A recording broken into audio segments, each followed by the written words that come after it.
Hey guys, it's Anna and welcome to my channel. Today I'm going to be showing you my favorite saffron fragrances. Saffron smells rich, sexy, exotic, unique. I find the note so intriguing and absolutely addictive. The first one I'm going to talk about, I can't hold it in any longer. This is a new one. MFK Lettre de Pushkar. This is the gold standard in my book when it comes to a jammy saffron rose. And I would have never tried this had it not been for Inez from Aromas and Aesthetics on Instagram. I have mentioned her before. Do yourself a favor and go follow her. That girl is my Roman Empire. I am constantly in awe of her. I don't understand how she does the things she does. She somehow just continues to top herself. Like every single post is so wildly creative. She's a very artistic mind with imagery, visuals. She has such poetic descriptions of fragrances. I'm entranced by what she does. Can't recommend her enough, and she's so sweet. Never would have tried this if it wasn't for her, because on Fragrantica in the Reminds Me section, it has a list of fragrances that weren't for me.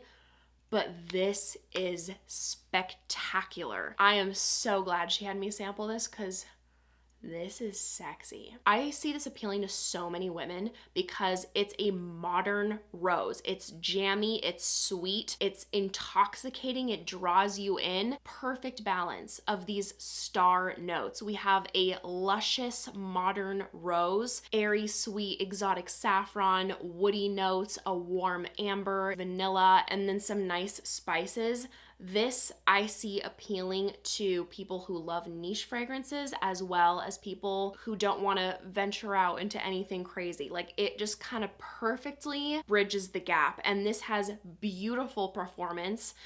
You don't need a lot of this. The scent bubble this has, first of all, lasts me all day with a beautiful, like, moderate projection, but the sillage is breathtaking. I picture someone like Adriana Lima smelling like this. Exotic Brazilian bombshell. It's so smooth and well blended. Like, the textural quality that comes to mind is like silk. And although we have a combination of notes in here that we have seen before, this blend really stands out to me. The sweetness in here is so ridiculously enticing, but then you have those notes in there that ground it and give it oomph, like that grown sexy factor. The saffron fragrance that I think is the first one that comes to mind for many is the famous MFK Baccarat Rouge 540. This is a saffron staple. The absolutely addictive, airy, natural, kind of like raw sugar cotton candy feel that this has is unreal to me. And then you have some of that like musky ambergris, the way that melds with your skin, and then with a warm amberwood note. This is famous for a reason, and this has nuclear performance. This will last forever. It goes beyond projecting. This is definitely a smell me before you see me kind of scent. This is a very popular DNA nowadays, so if you want to switch it up, this is amazing for layering. It truly goes with so much. You can add it to a gourmand, a woody scent, a cherry, something spicy like an amber. The list goes on. Pairs beautifully with pretty much just like everything under the sun. And if you want this scent for a more affordable price, get Orientica Amber Rouge, the perfect dupe. Like, trust me, I have tried so many. This is by far the best one. Again, has amazing performance. It's not like too much, too little of anything. It literally smells just like this. Also, highly recommend Orientica Oud Saffron. I actually don't have it with me to show because I gave it to one of my friends. She sampled it and she was like, that's the best perfume I've ever smelled, and I got such wild reactions from everyone around me, and I'm like, here girl. But I highly recommend that one. It smells like Lancome's Oud Bouquet, but better, in my opinion. It smells so deep, rich, smooth. Definitely has that Middle Eastern vibe. It's like a jammy, sweet oud, saffron, spice, vanilla. Like, it's incredible and also has fantastic performance. Nishane Nefs. This smells extremely wealthy. This is giving private perfumer for the family. Literally. Like, you and your extended family have this private perfumer who works exclusively for people who have your last name. Personalized blends for the lot of you. And this is perfectly unisex, by the way.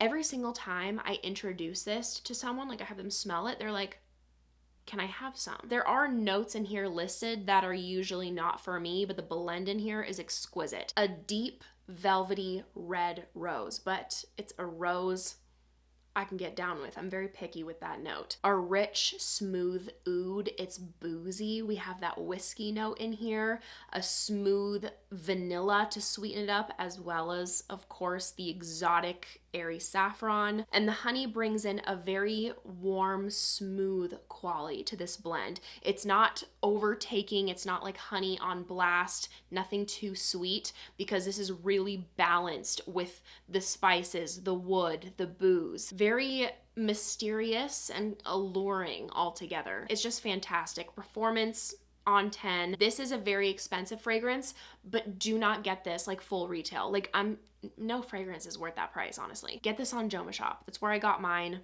Fantastic deal. If you have not tried Navitus Ambrosia Imperial already, it's time to get a sample. Go find one. I've seen them on Mercari, Etsy, the siagebygb.com. Seriously, I cannot recommend this enough. This is like the perfect gourmand, but not too gourmand perfume. Like, it's so addictive. Not only one of my favorite saffron fragrances, but also the best banana perfume I've ever tried. And it's not like your typical idea of a banana perfume. Incredibly unique. This is a warm, boozy, caramelized banana, and it's the perfect amount of that note as well. Like, you're gonna smell it, but it's so layered and there's so many different elements in here. You're not gonna be bored with this, that's for sure. This is a masterpiece, in my opinion. You can wear this year round because it has like the umph, the performance warmth for the cooler months,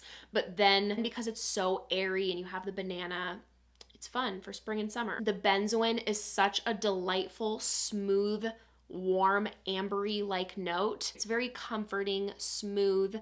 There's caramel and vanilla, dates, but it never goes too sweet. And then there's a bit of like an earthy quality, specifically in the opening from the Divana, a nice, touch of woody amber wood. It's spectacular. Another incredibly unique fragrance. Like, seriously, I've never smelled anything like this.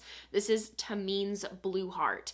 It's not a safe blind buy. Make sure you sample it first. This is either not gonna be for you, or you're gonna be like, what is this? And this was a slow burn for me. It took me over a year to fall in love with this, but I do now. This is saffron on steroids. So like, it is doing the absolute most. Gives the fragrance performance, gives it that airy, trailing kind of quality that I keep mentioning. And it also has a bit of a fuzzy quality as well. So it comes across to me like powdery, kind of like fuzzy coconut, and not a coconut that you're used to smelling in fragrances. It's not like super creamy, lactonic, beachy, anything like that, because this is balanced then with a prominent cypriol, which brings in a unique woody factor. It's definitely quite musky as well. There's a warmth from the amber. This is a fragrance to wear when you want to stand out, okay? You want the attention. You're not here for any sort of like demure moment, like leave me alone, like I'm busy working, I'm studying, or no one talked to me today. This is not the one. This is, I'm powerful, I command a room, like you're gonna be turning heads to look at me. And I get about 7 hours with a stronger projection. This one, you already know, has been a tried and true in my collection for a long time. I see this as a staple. I really do. Rosendo Matu's number 5. This is a saffron bomb. And this profile smells enchanted to me. Like, I smell this and I think of pixie dust or like a dark unicorn or something like that. It's so freaking sexy, okay? Men and women, you have to try this if you haven't already. I'm sitting back here like, it's time to talk. This is so good. This lists sensual musk, and it is exactly that. The way this melds with your skin, it's just like, again, just like Baccarat Rouge 540, this is a perfume that can layer with so many different scent profiles. Add a little something to your scent of the day. It has a vanilla to sweeten it up, but this doesn't smell gourmand. Like, yes, there's a sweetness to it. This never goes into the gourmand territory. We have an inviting, warm, smooth amber, an array of florals. Couldn't tell you what they are. Like, I don't pick up on specific individual floral notes. It truly just has this ethereal, otherworldly kind of smell to me. And I feel like every time I talk about this, I read in the comments, like, people have some wild stories with this. They're like, girl, the reactions I get with that. And I'm like, it does not surprise me. If you want to smell like Catwoman, we're talking OG Michelle Pfeiffer Catwoman. This is the scent that comes to mind. Born to Stand Out, Drunk Saffron. And yeah, you definitely stand out if this is what you wear. Very unique blend. This is a boozy, deep, dark saffron with a smooth leather note. You know her outfit. It's tight, sexy, intimidating. Like, she's got the claws, the stitching everywhere. It's giving like bad girl vibes. And this changes as well. It's not a linear scent. The experience I first get in the opening is like a very true deep vanilla extract like scent. We have like a rich, dark plum, like soaking in cognac. And like I mentioned, the smooth leather, the saffron, and that really complements each other. And as this settles on your skin, still giving you those exotic tones, but it seems to smooth over. The vanilla becomes more creamy. Definitely has an alluring vibe to it. I feel like it perfectly encapsulates Catwoman, as well as the feelings that Bruce has towards her. Like, at first he's like, oh man, I'm feeling a certain way about her, but like, no, I can't. She's not good for me. But then inevitably finds himself entranced. And I get about 7-8 hours out of this with a strong projection at first, and then later on simmering down into something with more of a moderate projection. Next up, we have a new one from the 7 Virtues. This is Cherry Ambition. This is my favorite, more affordable cherry fragrance. And then this also has that prominent saffron note. But this is just solid. I'm quite picky when it comes to cherry. I don't want anything that smells medicinal, too syrupy, or linear. This is fantastic. This is giving me cherry amaretto vibes. Like, it has that boozy character with deep tart cherry. It's sweet, but not too sweet. We have pink pepper, vanilla, amber, guaiac wood to ground it. And this suits all ages. Like, this isn't cherry done in a juvenile way, but it still has that fun character to it. It's fun and sexy, so I feel like it would appeal to anyone who enjoys saffron and cherry. I love this on its own. I wore it multiple days back to back. I got several compliments. One girl was like, okay, that's it. I have to buy it. Like, that's the best cherry perfume I've smelled. And this is a profile that is amazing for layering. There is a marshmallow note listed in here. I will have you know, I only pick up on a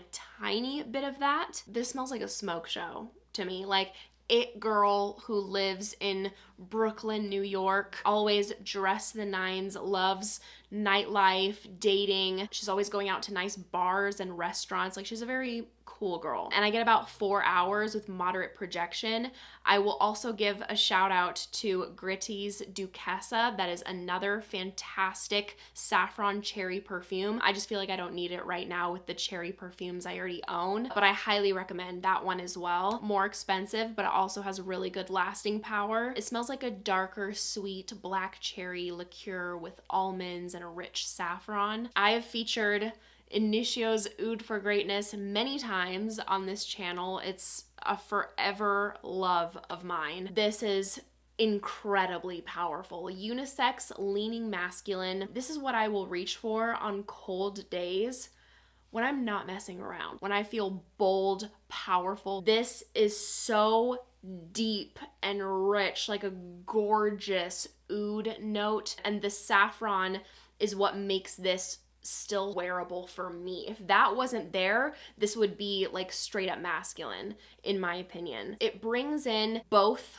a smooth, sexy, leathery facet as well as that addictive sweetness, like reminiscent to a sweetness that's in here. And the addition of that note with this overall mysterious depth, it's just breathtaking to me. And then we also have a lavender, nutmeg, bringing in spices and aromatic tone. It's giving both red carpet vibes as well as a real smooth talking biker. Brant Genesis, very likable rose woody saffron. It's a modern velvety rose with the saffron lifting it up, and the sandalwood, javanol, and cashmeran blend is very smooth. This would make a beautiful signature scent. You could wear this year round, except I wouldn't recommend it for summer. It has depth, but it's not too dark. Definitely has a sophisticated silky tone to it. Overall, just smells quite classy and also an easy reach. And I get about 4 hours with a moderate projection. And this last one